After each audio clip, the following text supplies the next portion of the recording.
So some of you might know that I just finished up my Master Your Golf Brain workshop for juniors. It was awesome. It was a 4-part live series, so much fun. I loved all of it. And I'm hosting another workshop starting this weekend and next week. So I would love for you to participate. This is for everybody, whether you're a junior, you're an adult. It doesn't matter what level golfer you are. If you know you're holding yourself back, if you are in your own way, whether it's with your thoughts or your emotions, if you know you can show up a little bit better, you want to be in this workshop. So how we go through this workshop is you're going to grab one thing that is holding you back, whether it's an emotion or a thought or a concept that you might have on the golf course that is keeping you from scoring your best or showing up your best, and we tackle it in this workshop. You do not want to miss it. It starts this weekend. Check out the link in the description, and I hope to see you there. All right, let's get to the podcast. Welcome to Above Par. I'm your host, Kathy Hartwood. I show you how to take more of your talent to the golf course without practicing harder, taking more lessons, or buying new equipment. I show you how to end the frustration of underperforming so you can start playing to your potential. This is where you are going to learn how to think above par so you can play below par. Let's get to it. Hey there, and welcome back to Above Par. This is Kathy. It's nice to have you back wherever you're listening, whether you're in the car or walking or on the golf course, maybe. I don't know. I haven't heard that one before, but maybe. So I wanted to tell you, I got a new puppy, and the last podcast I did, I videoed it, but literally the dog was gnawing on my bare feet while I was recording the podcast. And the video is pretty funny, but my facial expression, she was getting me right between the toes underneath my desk. She was sleeping for most of it, but she woke up and went right for my toes, and I didn't want to stop. So it was pretty funny. I listened to that podcast. I heard myself rushing through certain spots as she was heading towards my toes. So it was kind of funny. Yeah, she had a total influence on my podcast, but she's super cute. She's 3 months old, and she pees a lot. Like a lot. So I'm working on that part.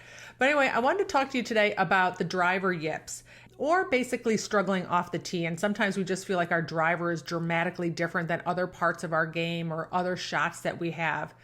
We might be able to do it on the range, but we're not doing it on the golf course, and we're hitting really ugly golf shots like duck hooks, banana slices, topping them, popping up, things that you might not do on the range.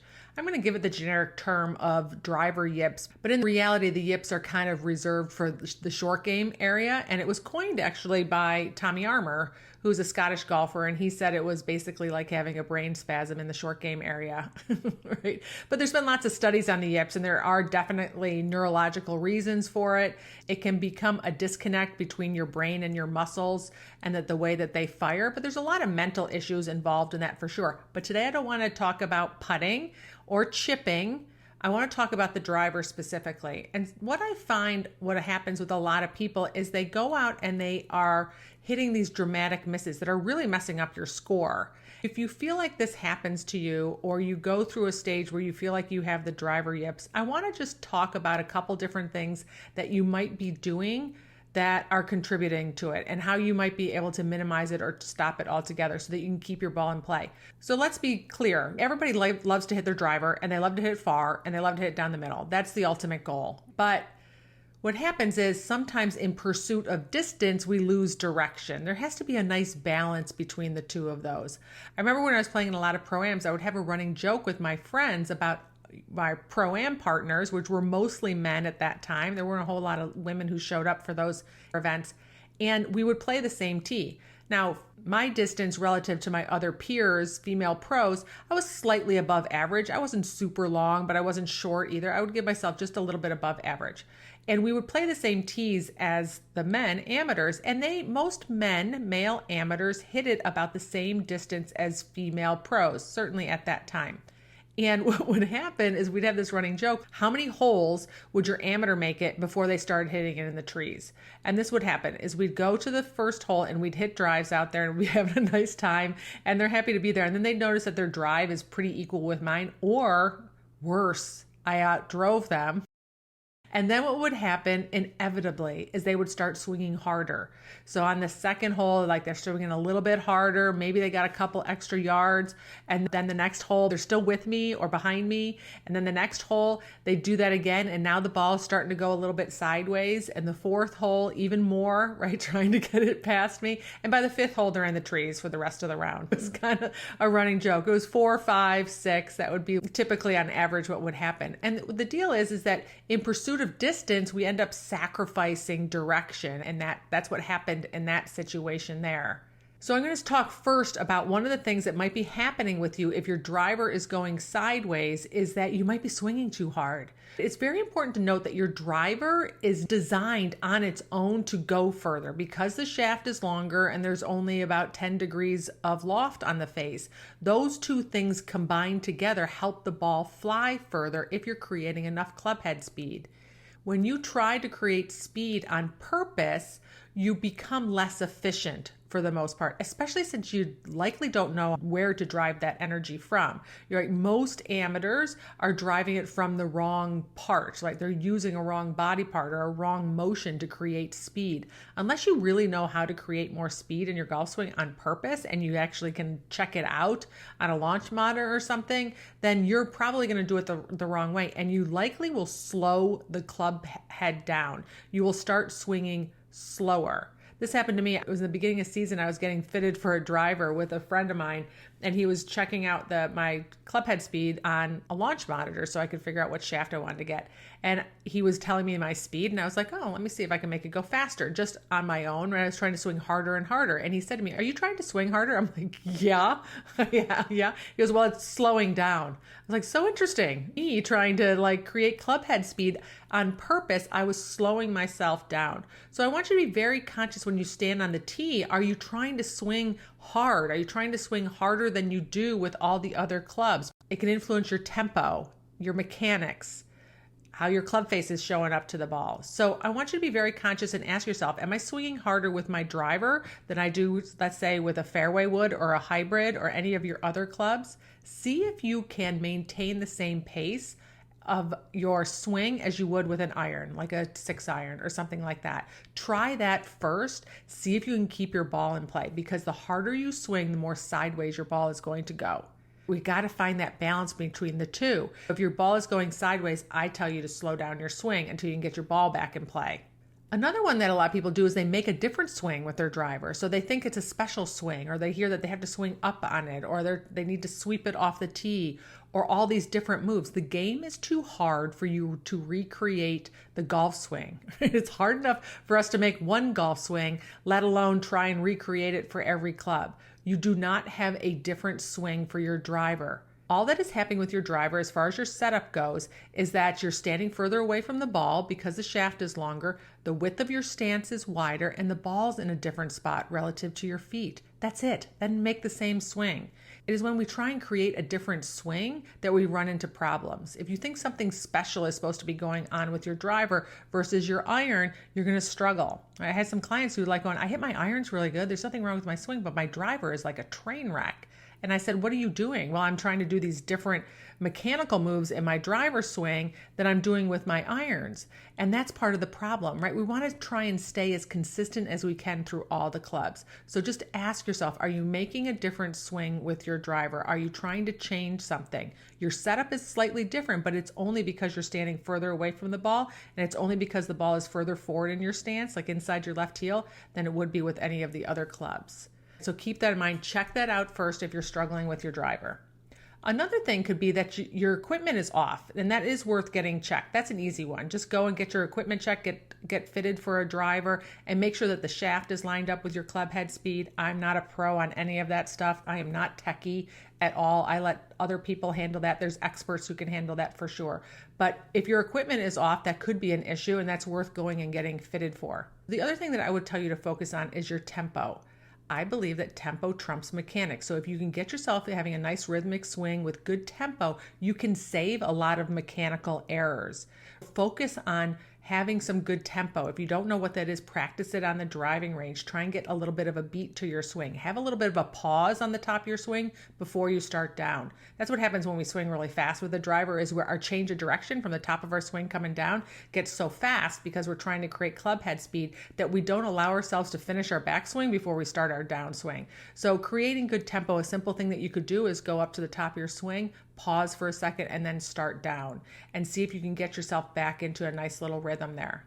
So I'll give you another drill that you can do. If your ball is going sideways, do a drill called full swing half speed. So you go out to the driving range. This can be hard, especially if you have a rough change of direction from the backswing to the downswing, or if you swing super hard, this can be challenging. You're going to take a full swing, but you're going to go half speed. So your driver might go half the distance. So if you hit 200 yards, try and hit a full swing driver 100 yards. And if you can keep it in play, then what you're going to do is up your speed just a little bit and hit it 130 yards. If you can keep that in play, up it and go 150 yards. Whatever is relative to you, just keep increasing the distance and keeping the ball in play. You do not graduate to that next distance unless the ball is in play, so that you can start controlling the curve of your ball and figuring out where that point of diminishing returns is, where that point where you start swinging harder and the ball starts going sideways. You might want to hang out at that distance for a while where you can keep your ball in play. Listen, you want to learn how to keep your driver in play. You either need to have a go-to swing or you have to find a pace that you can keep the ball in play, because hitting balls out of bounds and hitting balls in the water and losing balls is too penalizing for your score, which I'm sure you know. The one mental thing that I would suggest you do is ask yourself what you're making hitting a driver mean. How important is it to you, right, and your identity as a person to hit a long shot or a long drive or hit it in play? Because the more pressure you put on yourself to be the furthest person out there hitting the ball, or if you're worried about making mistakes, you're going to get bound up in your body with your shoulders and your arms, and you're not going to be able to make the turn that you know you can make. You're not going to have the tempo that you know you can make. So ask yourself, be very curious on what you're making your driver mean. What would it mean to you? This is one way you could know. What would it mean to you if you stood on the tee and you took like a half swing with your driver? Could your ego let you do that just so you could keep your ball in play?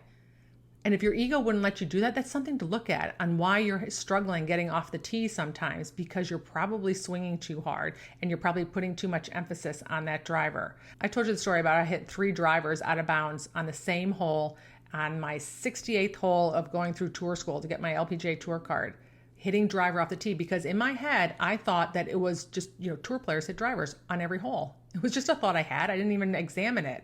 If I wanted to get on the tour, I should have been able to hit a driver down this bowling alley of a fairway that gave me nightmares. And I hit 3 balls out of bounds. If I had allowed myself to hit a half swing with my driver, or to hit a 5-iron or a 3-wood or anything to keep it in play, if I had thought past that, I would have had a totally different outcome.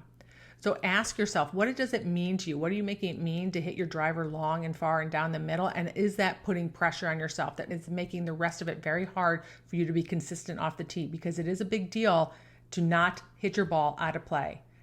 Okay, so let's recap.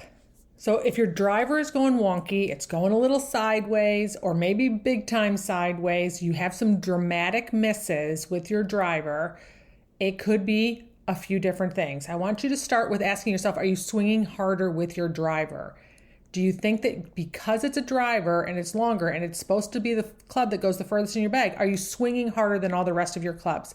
That can affect your swing, that can affect your consistency, and that can also affect how dramatic of a miss that you have. So number 2, do you think that you're supposed to swing differently with the driver? Are you swinging on a different swing plane? Are you trying to swing up on it? Are you trying to do different things that maybe you read somewhere or heard somewhere? If that is you, stop it.